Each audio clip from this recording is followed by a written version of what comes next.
మీ అందరికీ నమస్కారం అండి. మీరు ఏదైతే హౌస్ చూస్తున్నారో ఇదొచ్చేసి ఈస్ట్ ఫేసింగ్ అండి.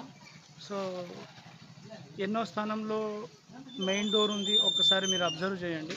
పైన మీకు కనబడుతుంది కదా! పైన ఇటువైపు స్థలాన్ని మీరు దాదాపుగా అబ్జర్వ్ చేసినట్లయితే మెయిన్ డోర్ అనేది ఎక్కడుంది.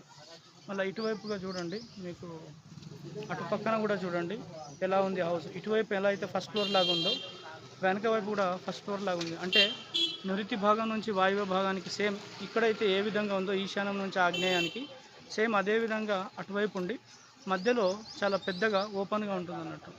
సో ఇలాంటి గృహాలు అనేవి చాలా ఎక్కువగా పాతకాలంలో లైక్ గతంలో కట్టబడినవి. మనం ఈ ఏదైతే ఆచారాన్ని మనం వదిలేస్తున్నామో, ఈ సాంప్రదాయం గృహం కట్టే నిర్మాణ సాంప్రదాయం వదిలేస్తున్నామో, వదిలేసి మనకిష్టమైన విధానాన్ని మనం ఎంచుకుంటున్నాం. సమస్యలు వచ్చిన తర్వాత ఎవరు బాగా చూస్తారు, ఎవరైతే సెట్ చేస్తారు